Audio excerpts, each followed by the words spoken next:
Olá, meus irmãos e irmãs de Ideal Espírita, vocês amigos e amigas que nos acompanham aqui na página Estação da Luz Espírita, muitíssimo obrigado mesmo pela sua companhia. A nossa página Estação da Luz Espírita não tem fins lucrativos, o objetivo é a divulgação da doutrina espírita.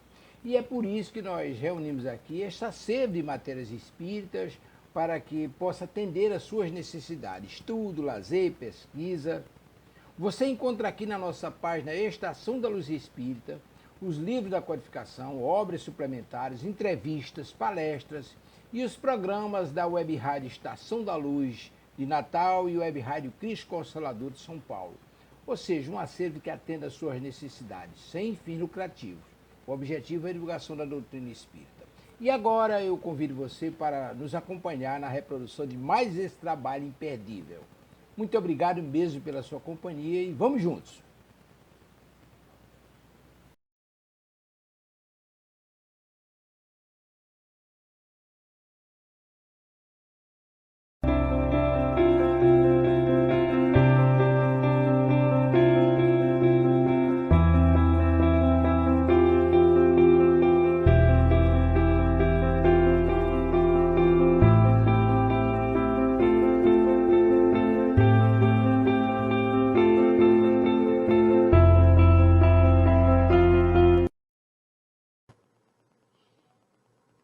Olá, seja bem-vindo, seja bem-vinda a mais um Espiritismo e Educação. É muito bom estar com você que nos acompanha e rogamos as bênçãos do nosso Mestre Jesus para que estejamos envolvidos em vibrações de paz e de amor. Lembrando que o nosso programa vai ao ar toda segunda-feira, ao vivo, às 8h30 da noite, aqui pela Web Rádio Estação da Luz. Já compartilhando a tela conosco, mas antes, olha aí, você está vendo na tela como você pode participar do programa, enviando também aí enviando sua mensagem, fazendo uma pergunta, e também tem o SOS Prece que está aí aparecendo agora. E aí, estão aí os canais para que você possa participar do nosso programa. Mas compartilhando a tela conosco, está aí o nosso querido Ronaldo Gomes. Seja bem-vindo, Ronaldo. Obrigado, Marcos Tavares, que está aí nos bastidores nos ajudando. Muita paz a todos, que Jesus nos inspire mais uma vez e vamos ao processo da educação e às nossas leis com o Espiritismo. Muita paz. Muito bem. Nós estamos fazendo uma série de programas em que estamos abordando, à luz da doutrina espírita, a legislação brasileira da educação. Nós trouxemos para o programa a LDB, que é a Lei de Diretrizes e Bases da Educação Nacional. Já fizemos comentários em torno dos PCNs, que são os Parâmetros Curriculares Nacionais, e hoje nós vamos focar mais especificamente na BNCC, que é a Base Nacional Comum Curricular. Eu sei que você que está nos acompanhando pode não estar muito ligado a essa legislação, mas nós estamos destrinchando partes essenciais dela e que tem contatos com a tese da educação moral que é defendida pelo Espiritismo, e mostrando que, se praticássemos nas escolas, efetivamente, o que está na lei, o que está nas diretrizes, nós teríamos uma educação muito boa, de muito boa qualidade, com toda certeza. E hoje, da introdução da BNCC, a Base Nacional Comum Curricular, nós vamos trabalhar o item, o compromisso com a educação integral, que é, na letra, espetacular. Realmente é um texto que tem tudo, não é, Ronaldo? Que nós, espíritas, podemos assinar tranquilamente, como gostaríamos que isso estivesse na prática, sendo desenvolvido das escolas. Então, vou passar a palavra a você, Ronaldo, para dar início. Perfeito. Eu gostaria de ir lá nas competências gerais, que é lá no item da introdução, que ele faz essa abordagem. Por que isso, Marcos? Porque Leon Denis também nos faz uma grande observação. no livro Depois da Morte. Ele fala assim, ó, no capítulo 54. É interessante porque a gente faz essa junção para ver como essa importância na lei em que o Espiritismo não está querendo defender nada novo ou algo absurdo ou fora da lei da Terra, vamos colocar assim, mas que está ali, claro, dentro dos objetivos de um processo de educação. Então, o Leon Denis fala assim, a educação baseada numa concepção exata da vida transformaria a face do mundo.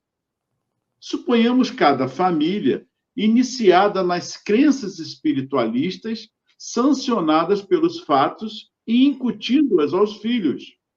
Uma rápida transformação social operar-se-ia, então, sob a força dessa dupla corrente. Ponto. Hoje falamos muito no processo de humanização, que quando se fala em humanização, você fala na espiritualização também. Uma coisa está ligada à outra. Não há como você separar isso. E quem fala sobre isso, quem colocou, exemplificou sobre isso, foi o nosso Mestre Jesus. Olha como é que a gente começa a falar e viaja no pensamento. Porque ele traz esse processo de humanização, esse processo social. Ele foi o primeiro a se preocupar até mesmo com a mulher. O Marcos já falou, nós já falamos várias vezes aqui desse processo. Ele foi o primeiro a mostrar a importância da família. Então, não há nada novo.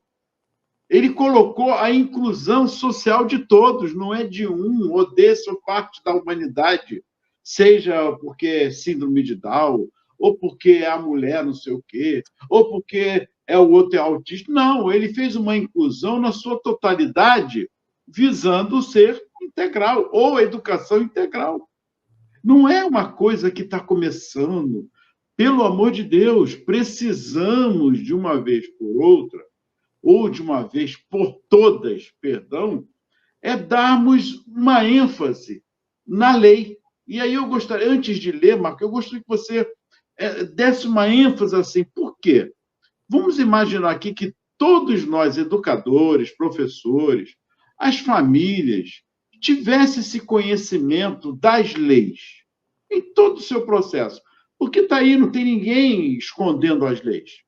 Não vamos criar essa desculpa, porque não há. Está ali.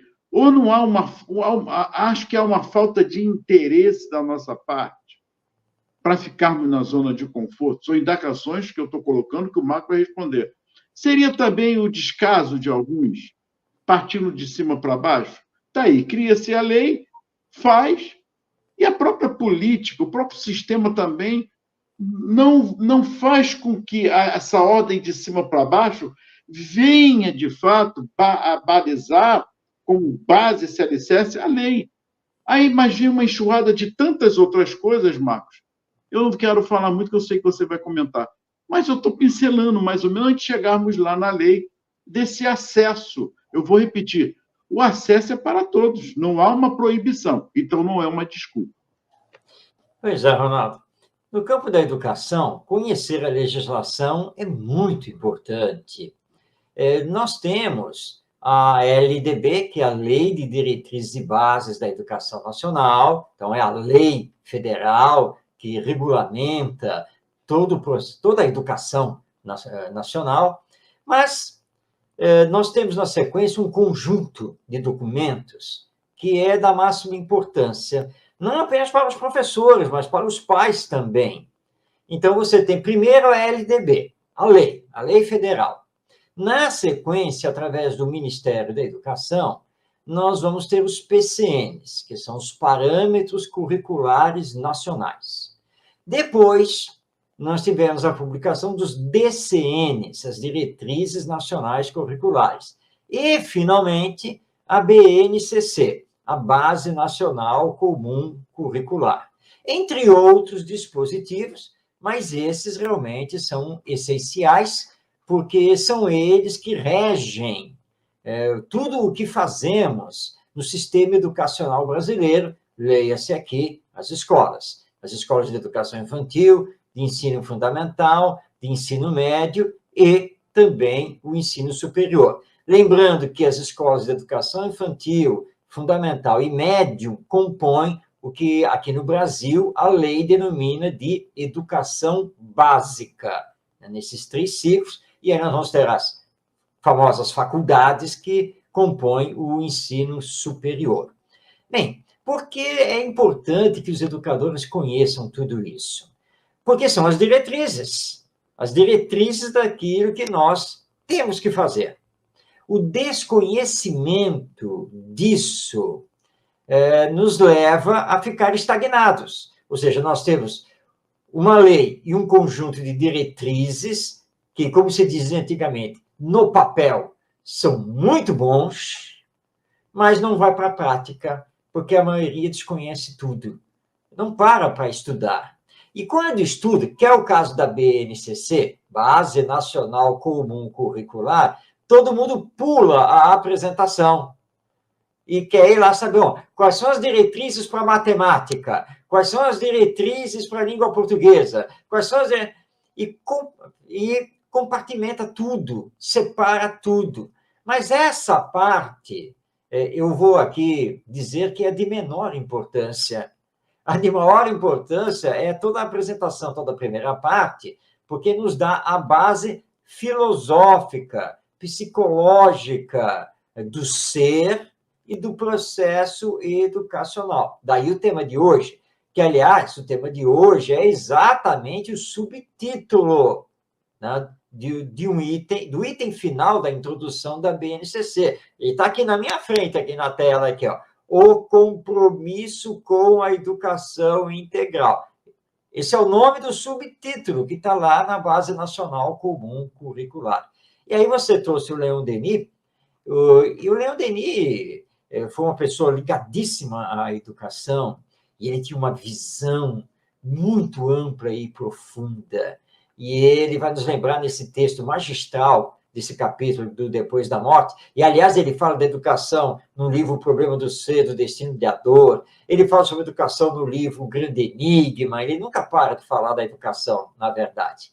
E ele vai nos lembrar que nós somos espíritos criados por Deus, somos imortais e somos integrais porque possuímos tudo em nós, todo o potencial divino, tanto no campo intelectual ou cognitivo, quanto no campo afetivo, emocional. E que, através das encarnações, o que nós temos que fazer é desenvolver todo esse potencial que vai nos levar para a prática do bem, do amor, da paz, da justiça, da fraternidade, da solidariedade. E, portanto, esse é o nosso compromisso. É para isso que precisamos nos voltar. Mas, na medida em que nós não estudamos, em que deixamos de lado toda a legislação, e nós espíritas, muitas vezes também, as diretrizes que o espiritismo nos dá nessa área, nós entramos no que você colocou, Ronaldo, zona de conforto. E quando entramos na zona de conforto, nós passamos a repetir os processos.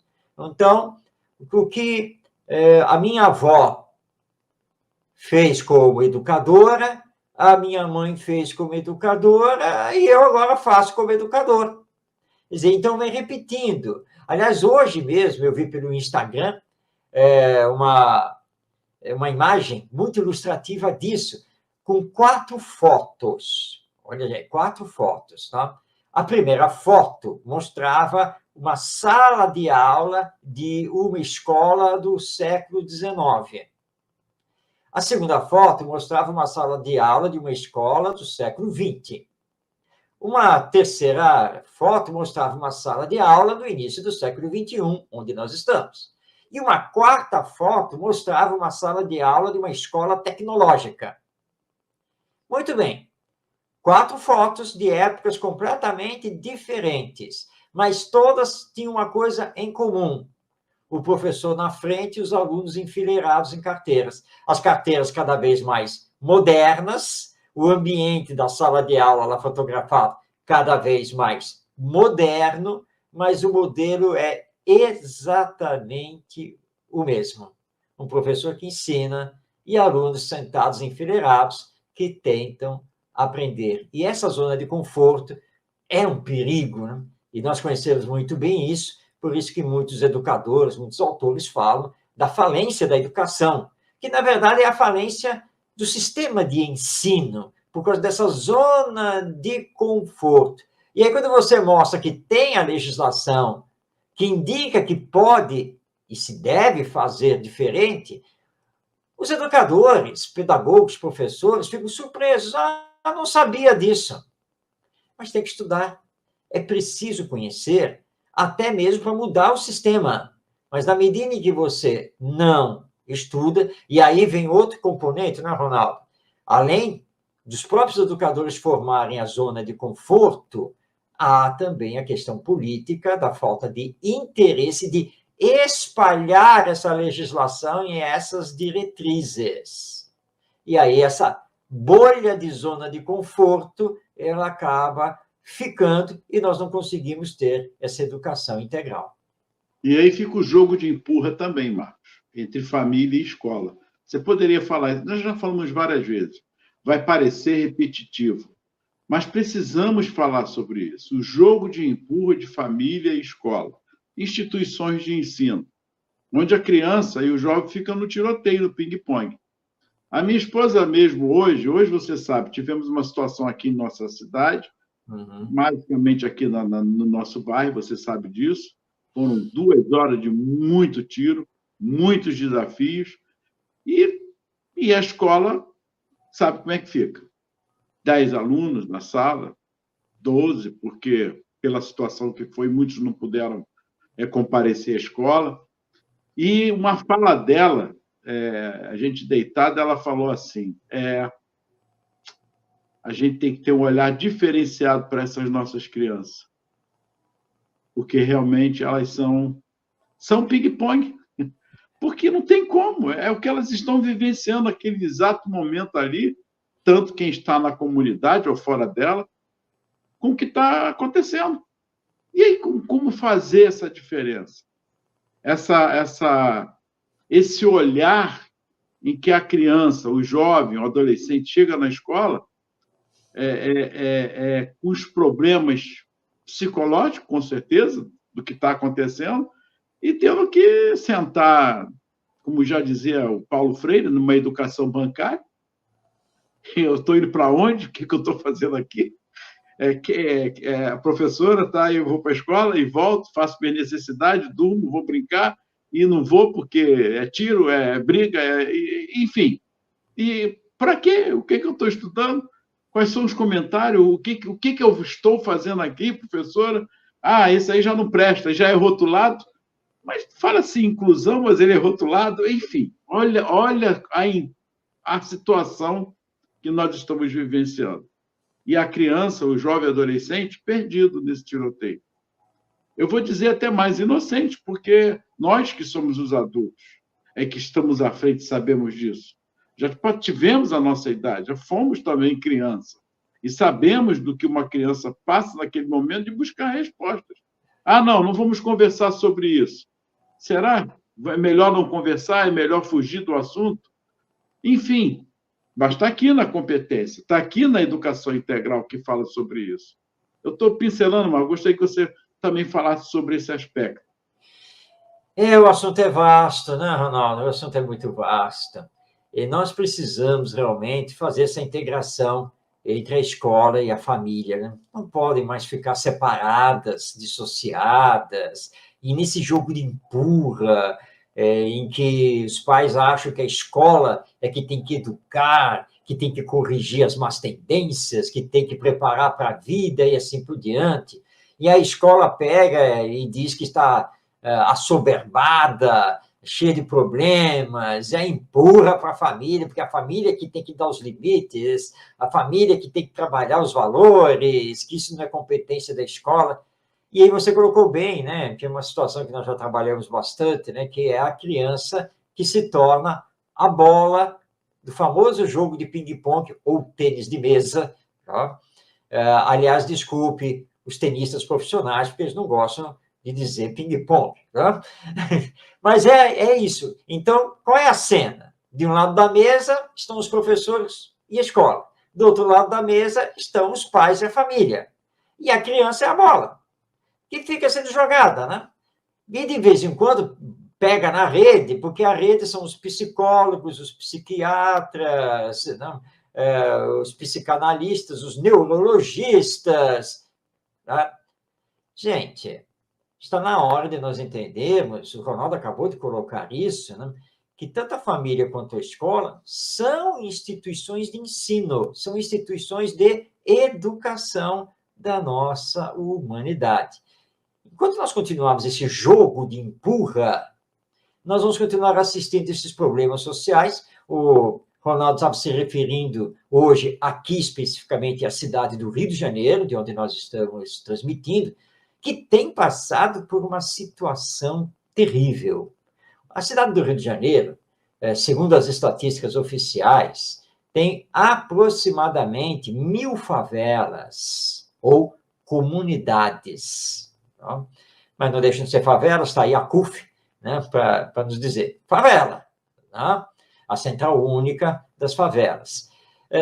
E nós estamos numa situação em que o tráfico de drogas e as milícias têm ocupado todas essas comunidades e estão estendendo o território para além dessas comunidades, dessas favelas. E o governo tem agido para realizar o combate apenas e tão somente com a segurança pública, com as ações policiais, que são necessárias, é verdade, mas que jamais resolverão o problema, porque nós temos que entrar com a educação, com a cultura, com o social, com a saúde, com a urbanização, com a humanização daquilo que estamos fazendo na formação das novas gerações. A escola não vai fazer milagre. Aliás, nós espíritas sabemos muito bem que o milagre não existe. E, por outro lado, a família também não vai fazer milagre. Mas se nós juntarmos os esforços, compreendendo o que a educação de fato deve fazer com esses espíritos que reencarnam e compõem as novas gerações, aí nós vamos começar, de pouco em pouco, corrigir esses desvios sociais. Porque vamos começar a trabalhar a educação moral desse espírito. E aí sim, família e escola unidos num projeto de educação moral, ou deem o nome que quiserem, um projeto de educação integral, um projeto de educação em valores humanos. Isso pouco importa. Mas o que importa é trabalharmos a humanização, a espiritualização, darmos a essas gerações ideais e valores mais enobrecidos, mais profundos, para a melhor formação do caráter e o combate às más tendências que esses espíritos ainda estão trazendo. Essa é a visão que o espiritismo possui. E que na letra, a diretriz aqui educacional também diz, não é, Ronaldo? Sim. Perfeito, Marcos. Está aqui, ó. É o que ele está dizendo aqui na página 13, estou na introdução só, dessa parte aqui, ó. Nesse contexto, a BNCC afirma de maneira explícita o seu compromisso com a educação integral. Reconhece, assim, que a educação básica deve visar a formação e ao desenvolvimento humano global, o que implica compreender a complexidade e não linearidade desse desenvolvimento, rompendo com visões reducionistas que privilegiam ou a dimensão intelectual, cognitiva, ou a dimensão afetiva. Não é isso. É um aspecto integral desse ser. Significa ainda assumir uma visão plural, singular e integral da criança. Olha que interessante. E mais à frente diz assim, independentemente da duração da jornada escolar. Marcos, é forte. Independentemente da duração da jornada escolar, o conceito de educação integral com a qual a BNCC está comprometida se refere à construção intencional de processos educativos que promovam aprendizagens sintonizadas com as necessidades, as possibilidades e os interesses dos estudantes, e também com os desafios da sociedade contemporânea. Isso supõe considerar as diferentes infâncias e juventudes, as diversidades culturais, juvenis e seu potencial de criar novas formas de existir. Ué, isso tudo tem a ver com espiritualidade e humanização, pelo amor de Deus. Está aqui. Está na lei. E deixa independentemente da duração da jornada escolar, ou seja, pode estar inserida em todas as disciplinas, matemática, português, ciência, biologia, enfim, em todas elas, fazendo a multidisciplinaridade das disciplinas, tem que estar em comum acordo com a outra, fazendo essa jornada escolar pedagógica na formação da educação integral, do saber, do sentimento, da formação do caráter, todas elas explícitas ali. É isso que se propõe. E essa parceria com a família e a escola, as instituições, elas devem estar em todo o patamar que vise tão somente a formação desse ser que está no processo de formação moral, o que vai contribuir conosco, os agentes mais velhos que estão à frente, também contribuindo com esse desenvolvimento de formação integral que está na lei. Por quê? Eu vou também acabando me envolvendo com aquela situação. Já há até escolas em empresas, Marcos, você sabe disso, que já tem o pedagogo presente ajudando naquela formação, na instrução daquela pessoa, que vai contribuir com a sua autoestima. Ele não sabe ler, mal sabe escrever, isso ajuda também no seu processo de autoestima. Então, olha só, já coloquei um outro membro aí, uma outra instituição, que são as empresas trabalhando junto, família e escola. Será que isso é difícil, Marco? É impossível isso? Impossível não, claro que não. Você citou aí uma coisa bem interessante ao falar das empresas. E eu estava aqui lembrando. Quando o psicólogo americano, o Daniel Goleman, lançou o seu livro Inteligência Emocional, quem pegar o livro para fazer a leitura vai ver que ele dedicou o livro totalmente ao campo da educação, tá? Quando foi lançado. A mesma coisa aconteceu quando, um pouco depois, o Howard Gardner lançou as inteligências múltiplas. Primeiramente, foi aquele furor no meio educacional. E os dois estavam focados na questão da educação. Mas sabe quem aplicou, de fato? As empresas. Não foram as escolas. Tanto que o Goleman e também o Gardner passaram depois, na sequência, a serem muito convidados para realizar palestras e workshops em empresas. O Daniel Goleman, que hoje já está aí com a idade mais avançada, o Goleman, inclusive, ele desistiu do meio educacional, porque o meio educacional não aplicou. Foi aquele furor inicial, mas passou, tá? Essa coisa da novidade, os nossos pedagogos deixaram para lá a teoria das inteligências múltiplas, da inteligência emocional e assim por diante. É o que acontece, você acabou de ler aqui um trecho da introdução da BNCC, a Base Nacional Comum Curricular. A maioria não lê, Ronaldo.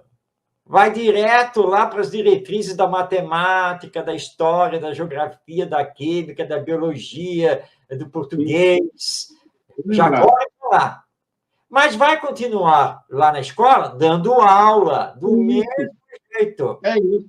É isso. É a mesma coisa, Ronaldo, com a doutrina espírita. O livro dos Espíritos, de Allan Kardec, tem toda uma introdução. Muita gente pula. Já vai lá direto, a partir da pergunta número 1. Né? E quando Kardec faz um comentário mais extenso, pula também, porque quer ler só as perguntas de Kardec e as respostas dos Espíritos. Mas não pode fazer isso. A introdução do livro dos Espíritos é fundamental para entender o Espiritismo e o próprio livro dos Espíritos. Então, a introdução, que você leu apenas um pequeno trecho aqui da BNCC, é fundamental para compreender esta diretriz pedagógica, para se trabalhar, de fato, essa educação integral. Então, nós precisamos resgatar, olha, tem que resgatar a inteligência emocional, as inteligências múltiplas, tem que resgatar a questão da humanização, da educação integral, que, aliás, com todas as letras, a BNCC diz aqui que a educação integral não se confunde com escola em tempo integral. São coisas completamente diferentes, não é, Ronaldo? Perfeito. E, olha, eu vou na página 16, se você está aí para lá, Base Nacional Comum Curricular e Currículos. Ela vai dar um outro segmento aqui. Vamos lá. No início, página 16, diz assim, só vou ler esse pedaço, hein? Só esse parágrafo. A BNCC e os currículos se identificam na comunhão de princípios e valores que, como já mencionado, orientam a LDB e as DCN. Dessa maneira, reconhece que a educação tem um compromisso com a formação e o desenvolvimento humano global em suas dimensões intelectual, física, afetiva, social, ética, moral e simbólica. Eu tenho que ir, porque eu não estou entendendo. Aí, quando o Marcos fala, ou nós falamos aqui, a educação moral, aí assusta. Moral, quem é que tem moral para falar comigo? Já explicamos várias vezes sobre ética. Já falamos o que é a moral, não é nenhum bicho-papão, não é santidade. Moral não é ser santo. Jesus deu o maior exemplo disso.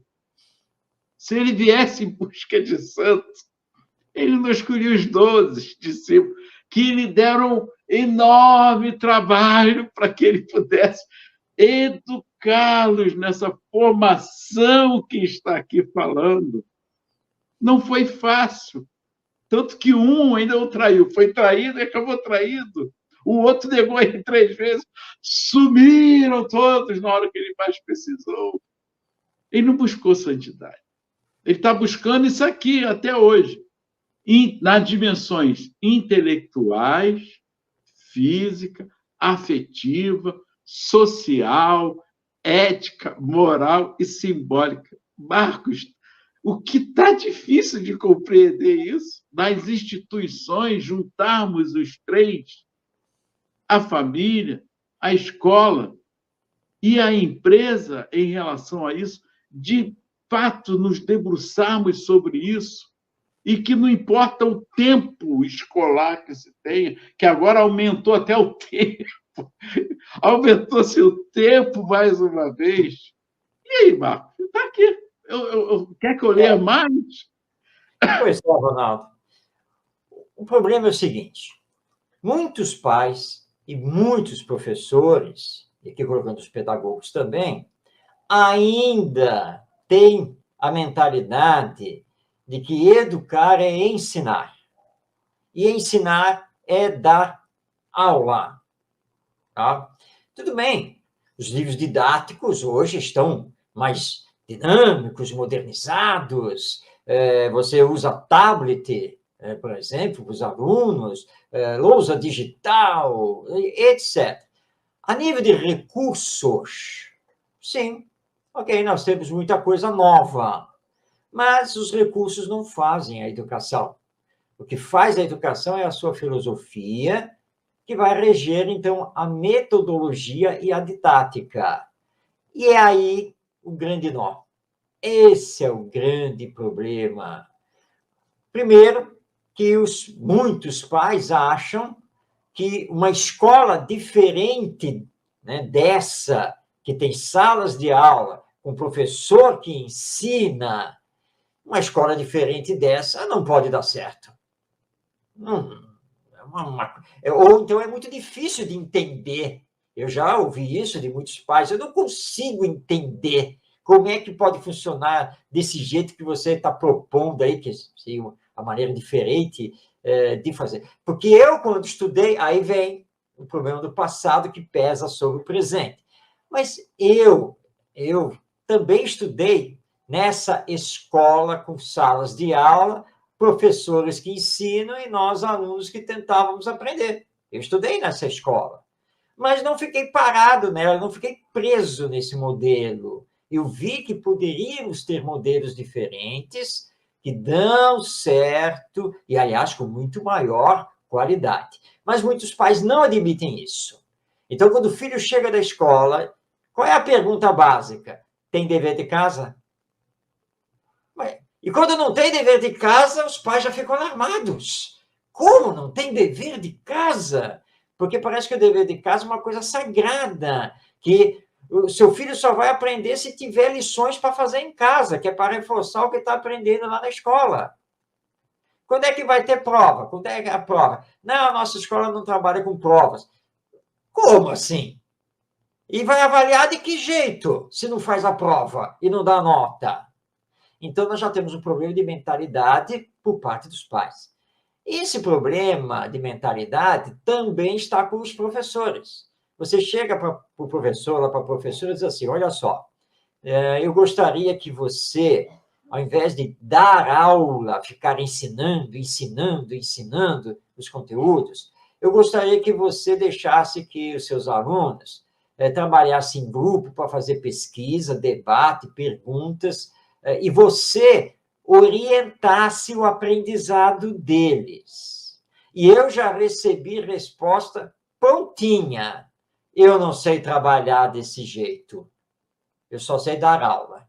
Se eu não posso dar aula, então é melhor me tirar da sala de aula. Então, o problema, Ronaldo, é de mentalidade, dessa visão muito restrita sobre o que é educação e o ensino.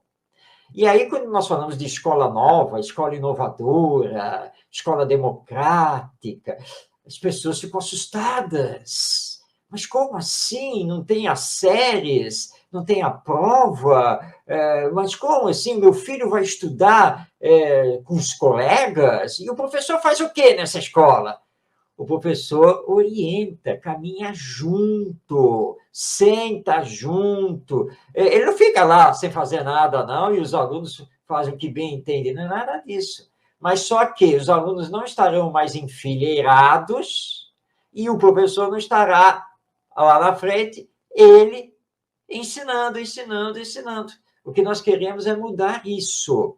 Então, a grande questão da BNCC, da LDB, enfim, das diretrizes pedagógicas, educacionais que nós temos, não estarem na prática em funcionamento, é porque nós não quebramos os paradigmas. Os paradigmas continuam os mesmos. Então, por isso que está só na letra, está só no texto, não está lá na prática. Então, nós temos que quebrar esses paradigmas, essa mentalidade, para dizer que precisamos fazer diferente, tem como fazer diferente, e o fazer diferente é que vai fazer a diferença na formação das novas gerações e na formação de uma sociedade melhor.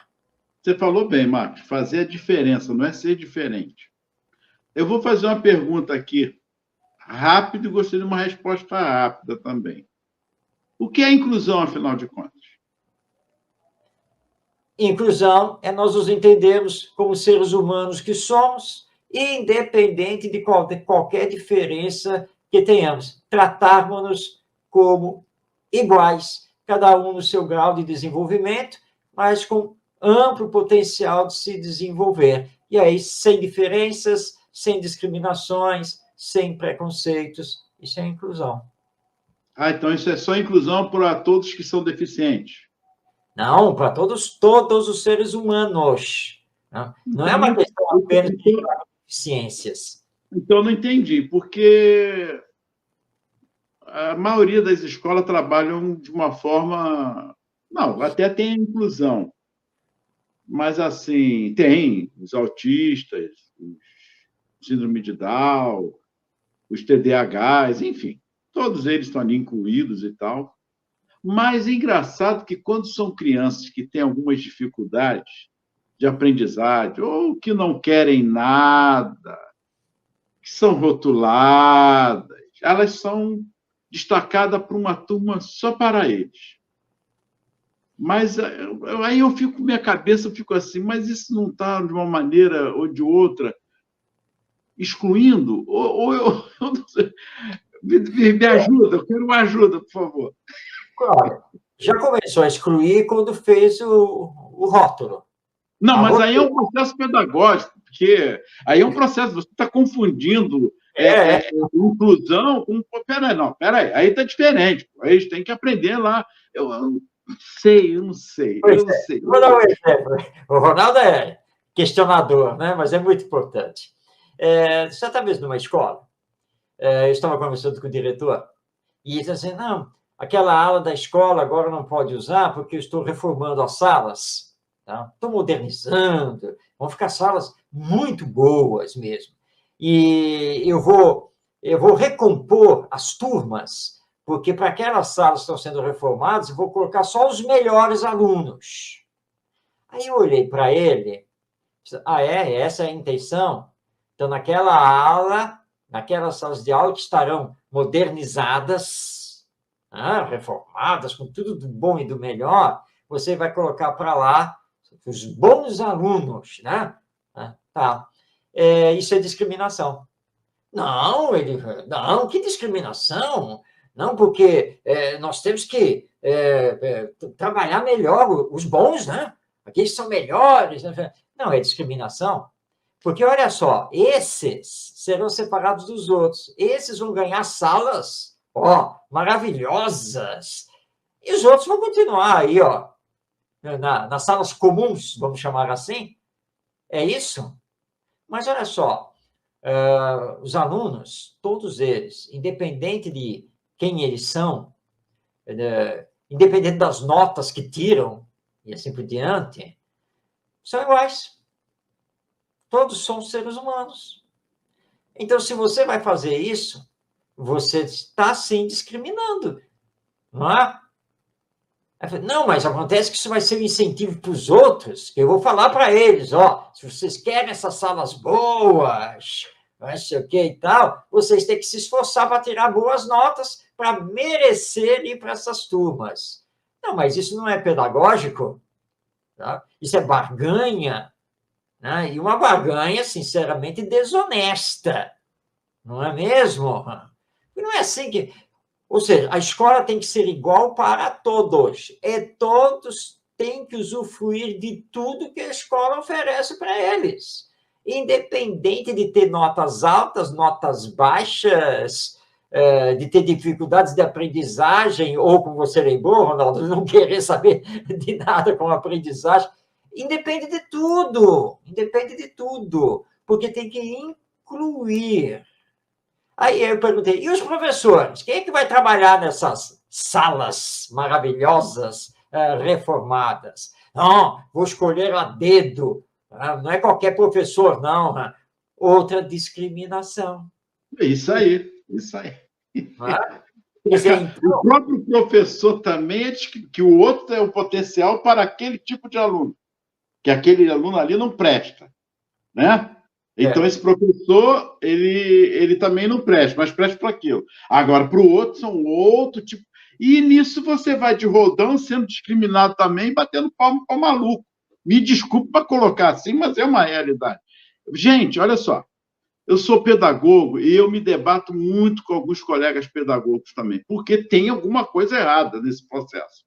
Você quer ver? O Marcos acabou de dizer aqui. Acabou de colocar aí. Marcos, o tempo é curto. Se eu, como educador, estou com uma sala inclusiva, uma escola inclusiva, que eu tenho que me debruçar, fazer de tudo, até o que eu não posso. Ser psicólogo, fonoaudiólogo, dentro desse processo. Aí eu estou com 4 crianças dentro da sala de aula que têm um processo de inclusão. As suas chamadas deficiências, porque os deficientes só são eles, nós não temos deficiência, né? Pensando dessa maneira. Mas vamos lá. Aí eu tenho que me debruçar. Vai ter alguém ali para ajudá-lo também naquele processo, enquanto eu estou com 30 alunos ali. 34 alunos na sala de aula é a média, 35, 37. Esses 4 eu vou fazer o possível. Mais 10 ali que estão como insuficiente, eu vou ter que também me debruçar. Mas os demais são bons. Aí eu vou ter que trabalhar. Olha como é que funciona a matemática aqui. Não, mas desses aqui que não presta, ano que vem, você reprova e já vão ficar naquela turma lá que são os incluídos na inclusão iguais, dos iguais, né? Eu estou mesclando mesmo, porque é para mexer com a cabeça de quem estiver ouvindo. Aí está lá, e eu, como professor, vou ficar com quem? Com aqueles mesmo, porque eu que reprovei, vou ficar com eles. Aí o outro professor vai ficar com os melhores, chamados os melhores. Então tá, Marcos, vamos lá. E cadê a autonomia dessas crianças? Cadê a autoestima dessas crianças que eu estou desenvolvendo nelas? O que eu estou tentando fazer? Eu estou falando eu, professor, não. Eu, os agentes. Direção, coordenação, sistema, político, tudo no meio. A Secretaria de Educação. Aí vamos a uma historinha que eu quero que o Marcos conte, que é para ilustrar onde eu quero chegar, a importância desse educador quando ele faz a diferença. Que nós vamos voltar semana que vem. Eu vou ler e vou lembrar o Marcos, ele vai contar a historinha. Olha só, olha o que diz o BNCC, dando continuidade na página 16. Além disso, preste bem atenção para que vocês possam compreender. Lei, é uma lei, são diretrizes. Vamos lá. Além disso, a BNCC e currículos têm papéis complementares para assegurar as aprendizagens essenciais definidos para cada etapa da educação básica. Pô, legal.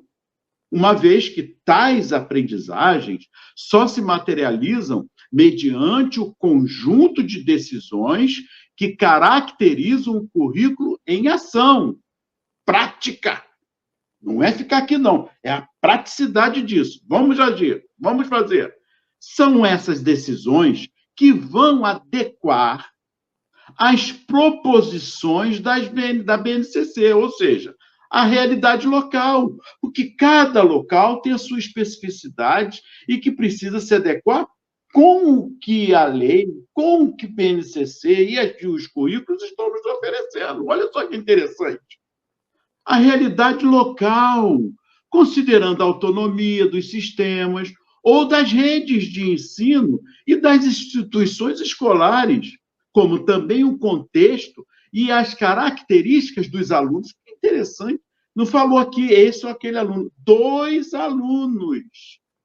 Essas decisões que resultam de um processo de desenvolvimento e participação das famílias e da comunidade referem-se, entre outras ações, a... E aí, semana que vem, nós vamos continuar. Mas para provar a vocês que esse professor ele faz da triplo coração para não excluir ninguém, eu quero que você conte a historinha do Michael, Marcos, por favor. Aquele aluno. Conta, por favor, Marcos, o Michael Jackson, por gentileza. Essa é uma história muito tocante, né? Que foi contada por uma professora do estado de Minas Gerais, jovem, formada, ela prestou concurso público para o magistério estadual, passou e foi trabalhar numa escola de uma cidade do interior de Minas.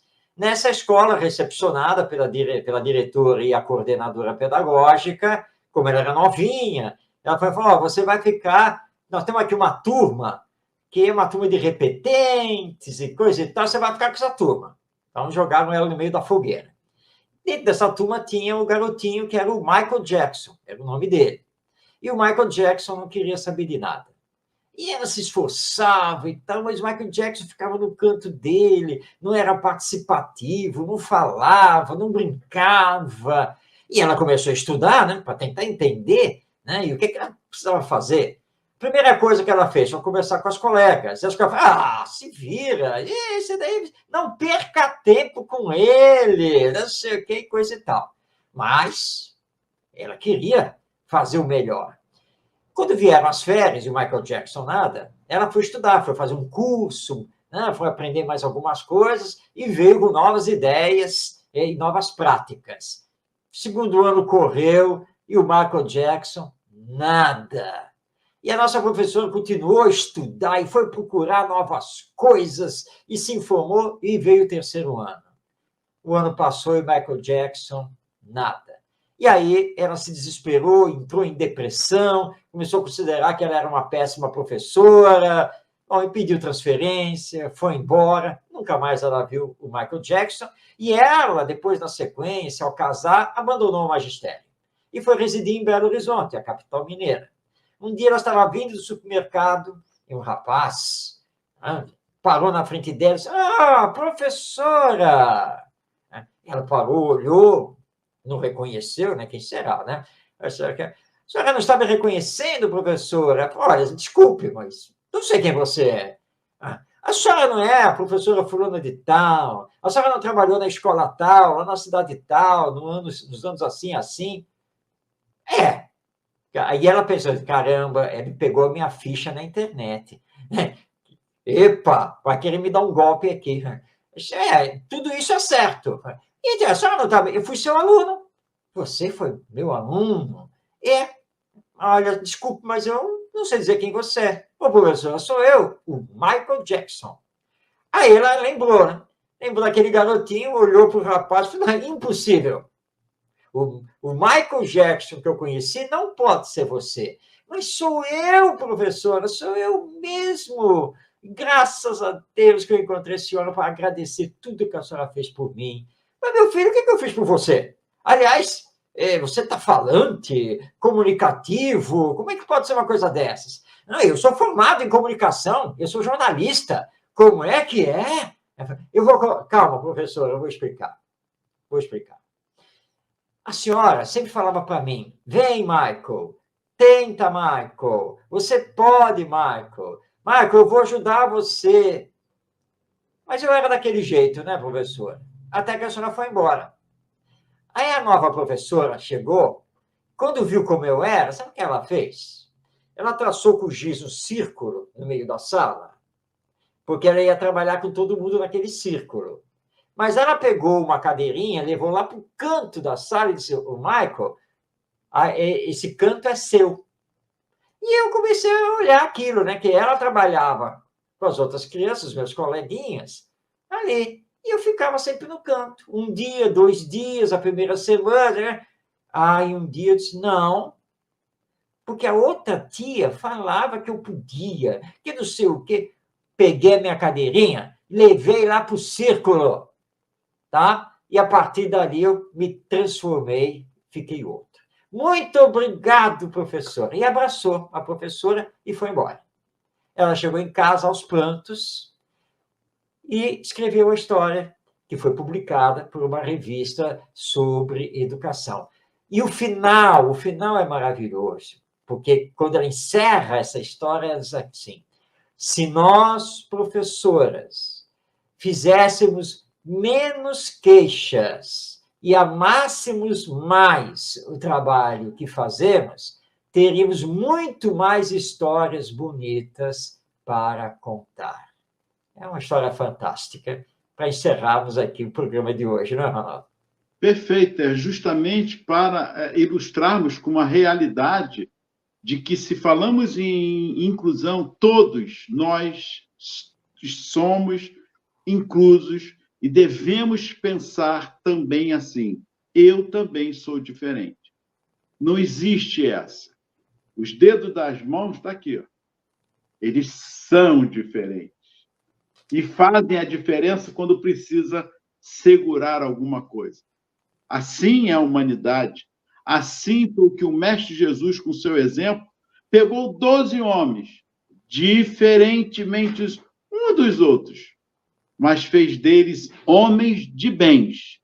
Dentro dessa proposta, que as leis nossas humanas, da educação, BNCC, LDB, a nossa própria Constituição, que nós vamos chegar lá, nos chama a atenção para isso. Então, é o que ela acabou de dizer.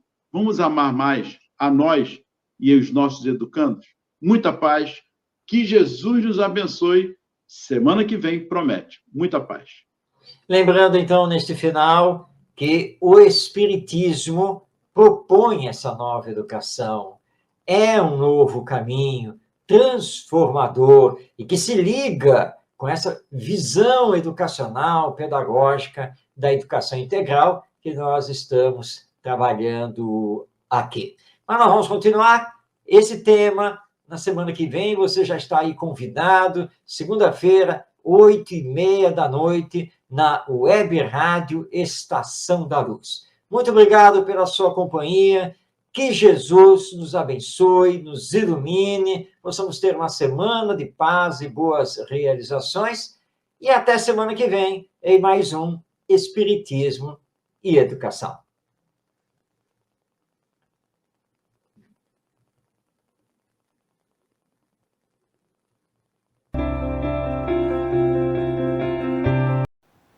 Chegamos ao final da nossa atividade. Muitíssimo obrigado mesmo pela sua companhia e espero você no próximo evento.